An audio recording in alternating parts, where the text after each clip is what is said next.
Winasak ng Israel ang gusaling kung saan pumipili ang Iran ng susunod na pinakamataas na pinuno.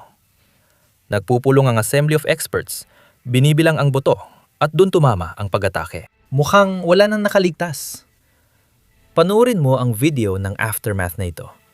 Ang gusaling pinagpasyahan ng kinabukasan ng Iran, guho na ngayon.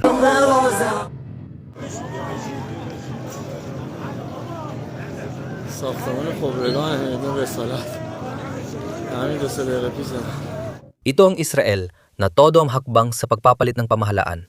Hindi lang tinatanggal ang liderato, kundi pinipigilan din ang papalit. Maaring may impormasyon ang Israel kung sino ang pinipili o gusto lang nilang pigilan ng proseso. Ipinapakita nito ang lalim ng intel ng Israel.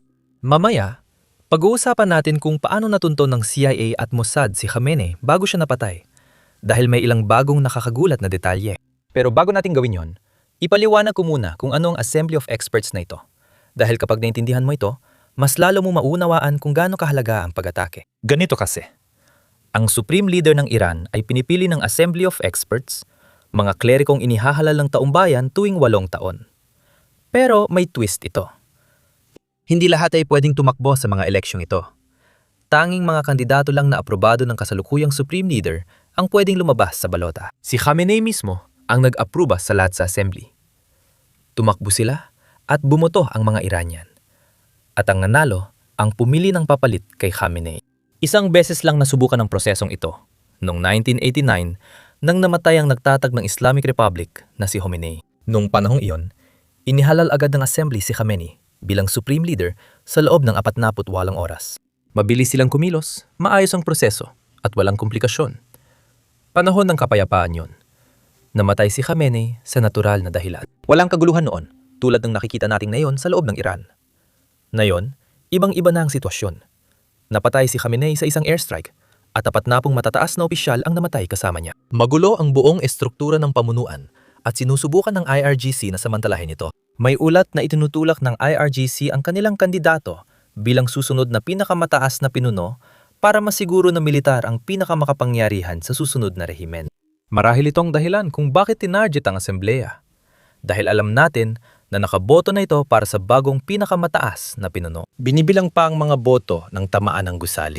Siguro, iniisip ko lang at walang ebidensya, baka nalaman ng Israel kung sino ang mananalo.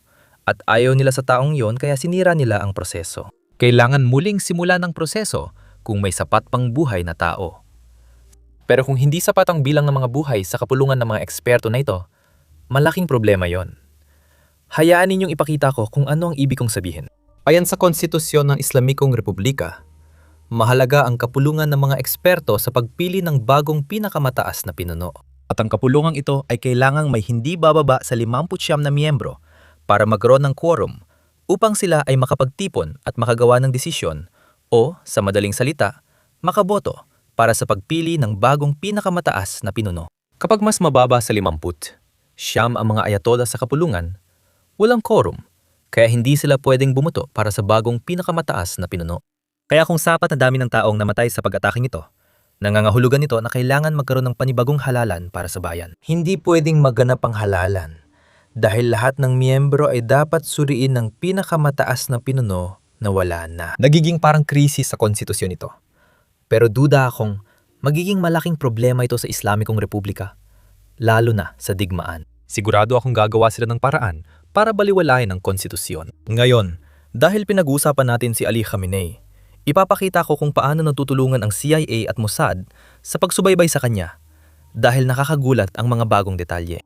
Ayon sa Financial Times, may access ang Israel sa mga traffic camera sa Tehran ng mahigit 1 taon.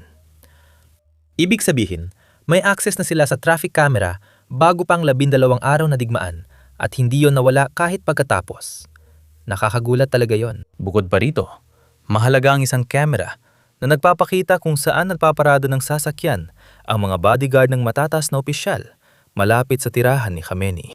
Ibig sabihin, kapag may matataas na opisyal na bumibisita kay Khamenei, doon din nagpaparada ng sasakyan ang mga bodyguard nila.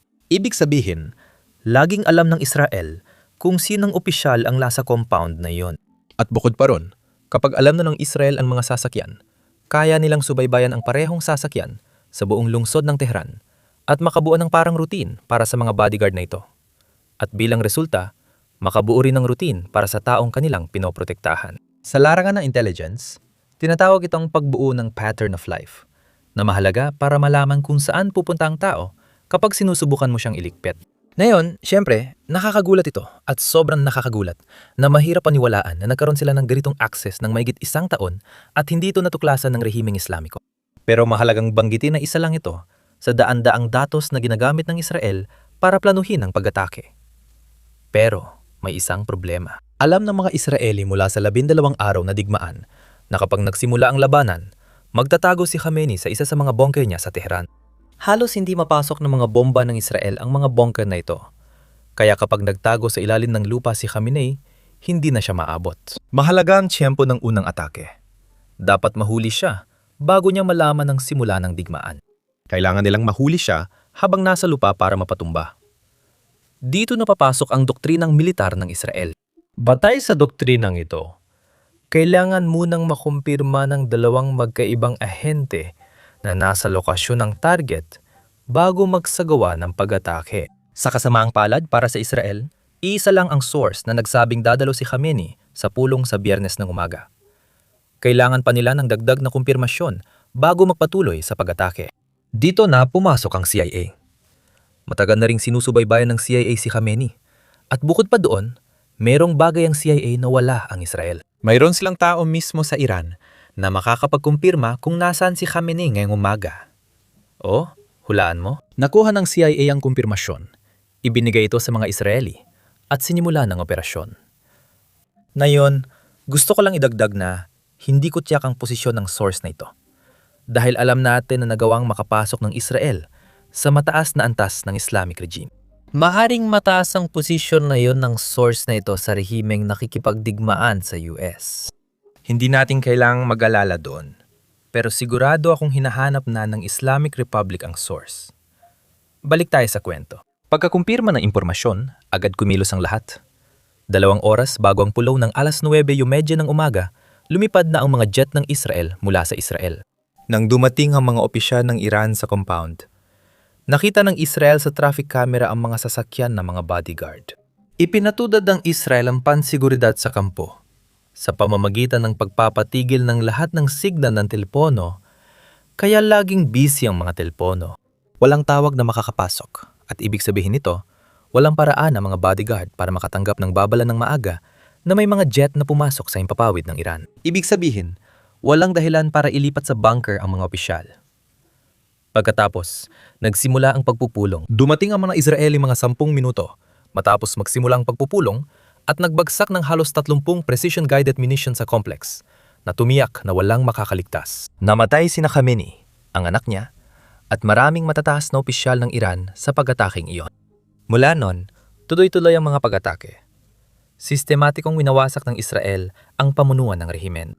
Bago natin talakayin yan, isang mabilis na pakiusap lang na pindutin ang subscribe at like button sa ibaba. Malaking tulong ito sa algorithm, lalo na kapag tinatalakay ang mga paksang tulad ng digmaan na ayaw ng YouTube. Ngayon, pag-usapan natin ang mga pinatay ng Israel. Dahil isinapubliko nila ang impormasyong ito. Narito ang post ng IDF na nagkukumpirma ng lahat ng kanilang napatay sa tinatawag nilang Axis of Terror. Sa itaas ay ang pinakamataas na pinuno, hepe ng staff, kumander ng IRGC, kumander ng Central Intelligence, kumander ng IRGC Air Force, kumander ng Syrian Quds Force, leader ng Hezbollah, leader ng Hamas, at iba pa. Marami na sa mga leader ng rehimen ang nawala, pero tuloy pa rin ang mga pag-atake. Kaninang umaga, tinamaan ang gusali ng IRGC sa Tehran. Dahil sa lakas ng pagsabog, nagkalat ang top secret na dokumento sa lungsod. Narito ang video pagkatapos ng insidente.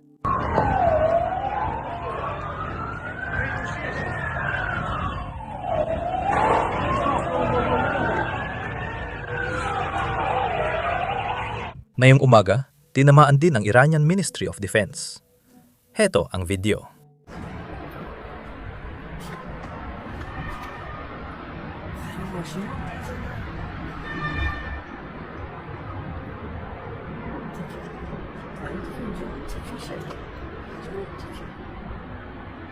May ulat mula Iranian state media tungkol sa pag-atake sa gusali ng Iranian Parliament kahapon.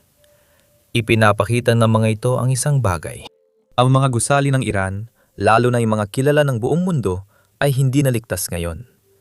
Kaya naman nakikita natin na gumagawa ng desperadong hakbang ang rehimen at nagpapakita ito ng isang mahalagang bagay. May ulat na ang IRGC at puwersang Basij ay iniiwan ng punong himpilan at lumilipat sa paaralan, mosque at ospital. Bakit kaya? Tulad ng napag-usapan, tinatamaan na ang bawat lokasyon ng militar kaya nagtatago sila sa likod ng sibilyan tulad ng nakikita sa mga video. Kanina umaga, nag-press conference ang tagapagsalita ng Iranian Foreign Minister.